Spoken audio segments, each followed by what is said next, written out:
De volta aqui no Morning News, agora 8 horas e 50 minutos. Eu já chamo aqui o nosso primeiro convidado, o Júlio Souza Borba, que é analista da Bendorf Research. Olá, muito bom dia, obrigada pela participação aqui no Morning hoje. Pessoal, bom dia, prazer estar com vocês. Obrigado aí pelo convite, é um prazer poder contribuir aí com vocês com informação aí de qualidade. Muito bom, Júlio. Queria começar falando sobre Suzano. O mercado esperava ali um prejuízo da empresa. Ela acabou conseguindo entregar ali um lucro de 182 milhões no trimestre, né? Mesmo assim, é bem pouco, perto dos 10 bilhões do primeiro trimestre. Qual que é a sua visão sobre o resultado da empresa? Isso pode melhorar o desempenho da Suzano, que tem queda ali de 20% neste ano? Bom, então, a gente sabe que o resultado da Suzano, ele é definido muito, né, principalmente esse bottom line, tipo, o lucro líquido, né, por questões não recorrentes relacionadas aos hedges que ela faz em dólar, principalmente, né. Então, o que acontece é que, geralmente, esses resultados podem ser afetados por alguma sazonalidade no câmbio, né, mas, no geral, assim, eu achei o resultado um pouco melhor do que eu esperava até. Se a gente for observar a receita e o EBITDA, eles cresceram, foram positivos, e eu continuo com uma visão otimista sobre a empresa. Eu acho que ela é a empresa mais competitiva do setor no mundo inteiro, né? Ela, no caso, é a lowest cost producer no mundo, né? Então, ela consegue produzir a celulose ao menor custo do mercado. Inclusive, o Warren Buffett, ele fala sempre que se ele for investir em alguma empresa de commodity, ele sempre vai investir na empresa que tenha o menor custo de produção, e a Suzano é essa empresa, né? Então, eu acho que ela continua apresentando bons resultados, o preço da commodity que ela está vendendo está se mostrando bastante resiliente, e, pô, eu acho que os próximos resultados devem continuar vindo bons, ela deve continuar gerando bastante caixa.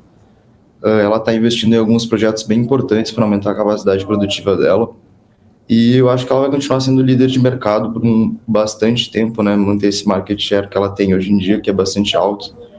E realmente ela tem vantagens competitivas que são muito difíceis de serem equiparadas por qualquer outro player do setor, né?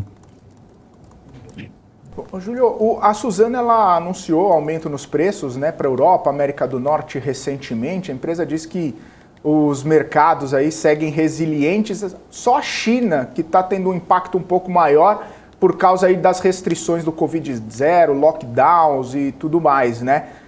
Qual que é a sua avaliação sobre essa demanda global pelo produto da Suzano? Você acha que é um ponto sensível agora, mas que pode melhorar, principalmente por conta aí desse cenário econômico que está atrapalhando, está trazendo aí consequências não só para a Suzano, mas para várias empresas? Como que você vê essa questão da distribuição e da demanda global atrelado aí a todo esse cenário que estamos passando?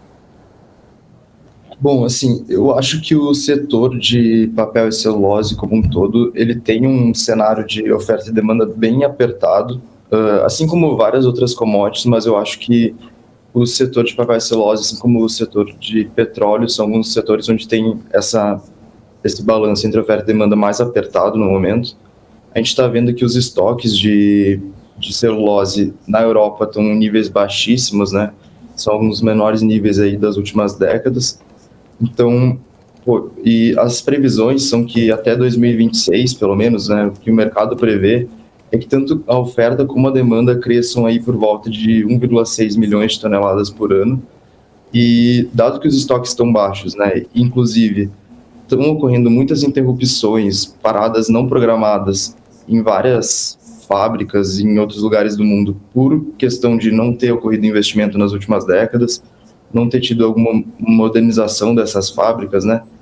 Então, essas interrupções, inclusive, estão ajudando a manter esses estoques baixos e, consequentemente, o preço da commodity mais alto.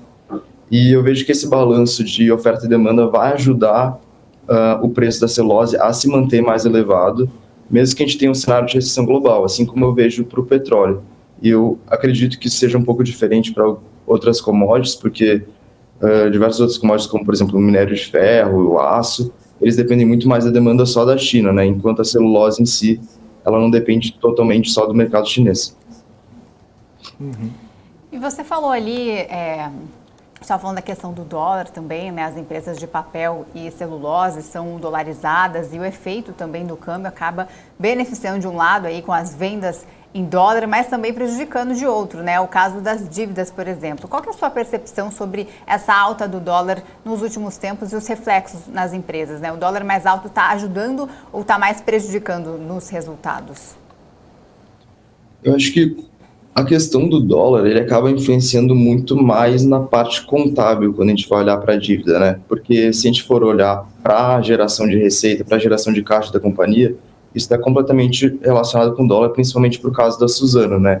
Que ela tem mais de 80% das receitas dela dolarizadas.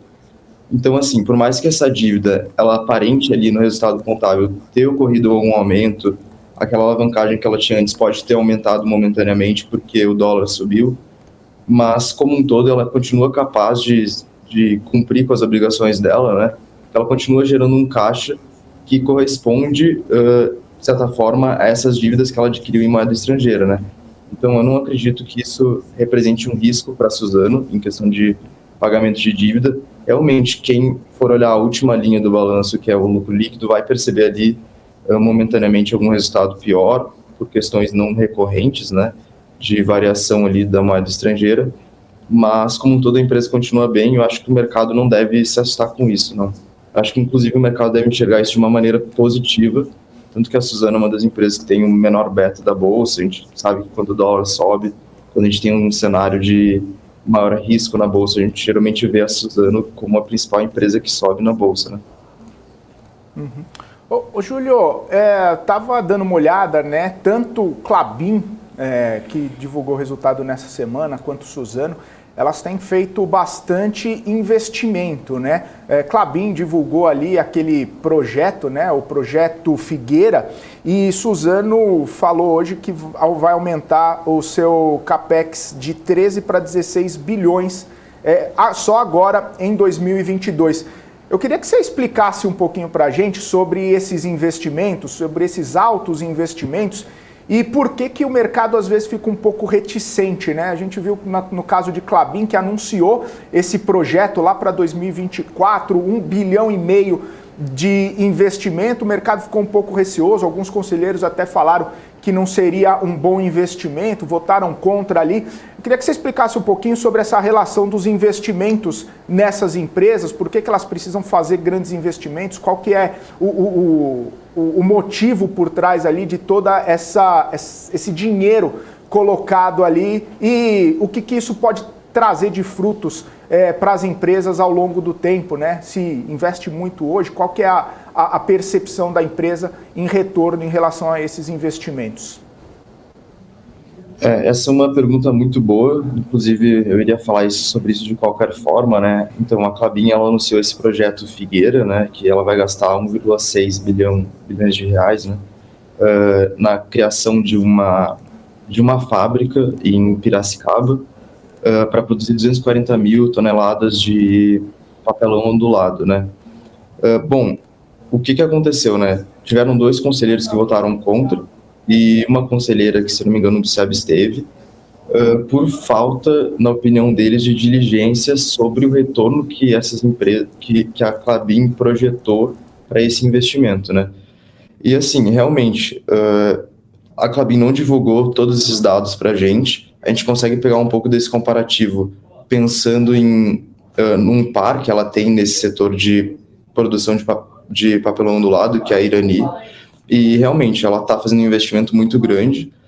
Se os conselheiros falaram que não viram ali uma taxa de retorno muito elevada, e eu também não acredito que seja um projeto tão positivo, tanto que nesse dia, quando foi divulgado isso, as ações da Klabin caíram, né, bastante, depois elas voltaram a reagir.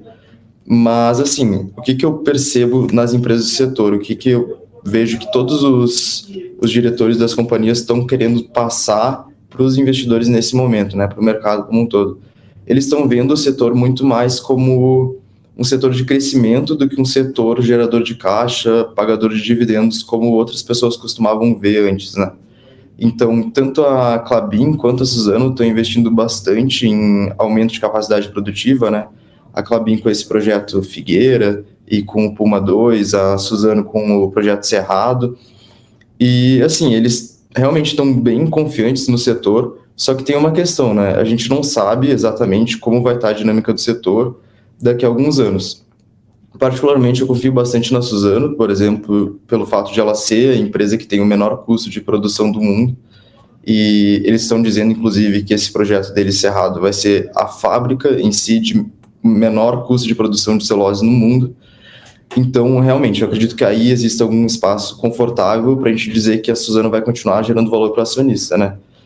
Mas a Klabin, com esse projeto Figueira, realmente deixou uma pulga atrás da orelha, né? Porque quando a gente compara ela com a Irani, ela pagou um preço bem elevado, entrou num mercado ali que, inclusive, a Irani está inserida, né? Inclusive, a Irani está mais próxima da Grande São Paulo do que a Klabin, então pode até ter uma certa competição ali pelo mesmo mercado. E, assim, realmente a gente não tem como dizer exatamente o que os conselheiros viram ali, o que foi apresentado para eles, mas pelo que eu percebi, a gente precisaria de algumas perspectivas mais otimistas do que a gente vê no momento, né, dado os preços atuais que a gente vê sendo negociados, o papelão ondulado, para acreditar que esse projeto realmente vai agregar valor para a empresa, né. Só uma dúvida que me pegou. O projeto Figueira ele vai ficar pronto ainda daqui a alguns anos e a Klabin ela teve o começo do projeto Puma, né, começando ali a entregar algumas coisas, começando, pelo menos a segunda fase, né, o Puma 2 ali. Você acha que, de repente, os conselheiros pudessem ser um pouco mais confiantes nesse projeto, se o Puma 2 já tivesse sido totalmente implementado, já tivesse trazido mais resultados, porque foi um grande investimento nesses dois últimos projetos, e aí mais um investimento. Você acha que talvez foi isso que acabou deixando os conselheiros mais reticentes aí em relação a esse investimento todo? E uma outra questão, né, sobre o retorno, né? Essa métrica aí que eles usam é o ROIC, eles estavam olhando para outro tipo de retorno, outro tipo de indicador aí para fazer essas contas? Então, eles calculam geralmente assim, tanto o ROIC quanto a TIR, e eles subtraem disso o VAC, né, o custo de capital estimado que eles vão ter para tocar esse projeto, né, para concluir o projeto como um todo até ali, quando ele começar a produzir. Na questão é o quê, né? Eu não acredito que tenha muita relação com o fato de eles terem feito muitos investimentos recentes, né? Mas eu acredito que tenha mais a ver com o fato de não ter ocorrido uma diligência adequada para aprovar esse projeto. Tanto que pelas atas dos conselheiros a gente consegue perceber que eles não foram informados suficientemente, eles não receberam uma preparação necessária, com o material necessário para dizer que aquele projeto realmente iria ser viável, iria trazer um retorno para a companhia.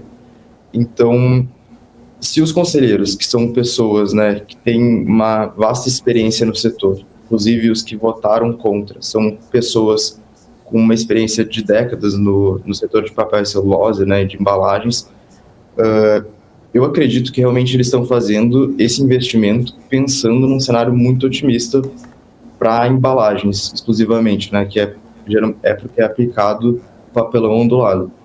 Eu tenho uma visão otimista para papelão ondulado, para o segmento de embalagens como um todo também, mas se eles fizeram isso numa margem muito baixa, realmente é algo que foi comentado nas atas, que poderiam ser cogitados outros investimentos que poderiam trazer mais retorno para os acionistas, né, para a empresa como um todo também. Então, realmente, eu fiquei com o pé atrás, o mercado também ficou com o pé atrás quando viu isso, né, tanto que a ação caiu muito no dia, e eu vejo que, aos poucos, a gente está assimilando isso, né, ainda mais porque os resultados da Klabin vieram muito bons, até melhores do que eu imaginava, melhores do que o consenso também imaginava. Não digo tão melhores, mas levemente melhores. Isso significa que a empresa continua gerando bons resultados, né? Continua gerando caixa. E, assim, foram inclusive melhores dos que foram da Suzano, né? mas eu não vi com muito bons olhos, não. Eu acho que a Klabin tem um ponto positivo contra a Suzano, que é o fato de ela ter esse aumento de capacidade produtiva mais próximo de ocorrer, né? Então, o Puma 2 já vai ser finalizado em breve, e agora esse projeto Figueira já consegue entrar em ramp-up em 2024, enquanto o projeto Cerrado da Suzano vai entrar em ramp-up só no final de 2024, né? Então, a Klabin, eu vejo ela como uma ação, né, uma empresa que está mais atrelada com o valor da commodity presente, enquanto a Suzano tem um risco aí de execução mais longo prazo, que o projeto dela pode acabar coincidindo com um momento pior do mercado. Então só para finalizar essa questão aí de papel e celulose, a gente tem Suzano, Klabin e Irani. A casa aí está mais otimista para qual, Júlio? Para qual empresa você acha que tem mais condições aí de entregar melhores resultados? E, enfim, diante de todo o cenário aí para o setor, qual que você está mais otimista? Pô, assim, aqui a gente tem recomendação de compra nas três, tá? Porque qual é a minha visão particularmente? O Brasil, quando a gente compara com o restante do mundo, né, os outros países, o Brasil, na verdade, é uma grande fazenda. Então, se a gente for comparar esse setor com outros setores, então, por exemplo, Vale, WEG, por exemplo, a WEG, ela não é uma Siemens, sabe? A Embraer não é uma Airbus, uma Boeing. A mesma coisa acontece em várias outras empresas que são líderes dos seus setores aqui no Brasil. Mas, enquanto isso, a gente tem empresas de papel e celulose no Brasil que são líderes de mercado, são as mais eficientes do setor, elas têm tecnologia de ponta, na verdade, elas criam a tecnologia do setor e, assim, vários outros fatores, né? A gente tem ativos novos, então florestas, tanto floresta como maquinário novo, e eu tenho uma visão positiva para as três. Eu acredito que no curto prazo a Klabin é a mais barata, mas por essa questão de governança, inclusive por algumas questões do conselho deles, ter alguns membros independentes que são ainda da família dos controladores, eu acredito que no longo prazo, se eu fosse acreditar assim, num buy and hold de 5 anos para mais, talvez eu teria um combo aí de Suzano e Irani, pensando que Suzano é uma ação de uma empresa que é a mais eficiente do mundo, que é com certeza uma escolha que o Warren Buffett, que é o maior investidor da história, faria. E a Irani é uma empresa com ROIC altíssimo, com capacidade de crescimento. Ela está num setor mais perene, então ela não está tão exposta aí à variação da commodity, né? Então, por exemplo, celulose é uma commodity mais volátil, papel é menos volátil, mas embalagens, que é o que a Irani produz, não tem praticamente volatilidade nenhuma, né? Ela sempre consegue repassar a inflação. Então eu teria, se fosse para um longuíssimo prazo, Irani e Suzano. E, Júlio, você está acompanhando, além de papel e celulose, quais outros resultados que você também está acompanhando, né? Tem muita empresa que ainda vai divulgar seus resultados aí. O que você está esperando nesse cenário econômico? Bom, então, aqui eu cubro algumas empresas, principalmente desses setores mais pesados, né, da economia antiga. Então, indústria, commodity e construção civil.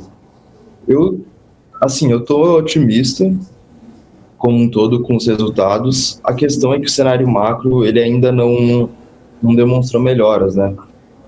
Então, a China ainda não entrou em recessão, os Estados Unidos entrou em recessão tecnicamente agora, né, recentemente, e a alta de juros ainda está bem longe do fim, né? Então, eu acho que os resultados vão continuar pelo menos estáveis, mas que a bolsa só deve melhorar a partir do momento que tiver que os juros começarem a ceder um pouco. Sabe? Maravilha. Júlio, obrigado pela sua participação aqui no Morning News. Ótima quinta-feira para você. Até uma próxima, então. Um abraço. Obrigado, pessoal. Um abraço. Valeu. Tchau, tchau.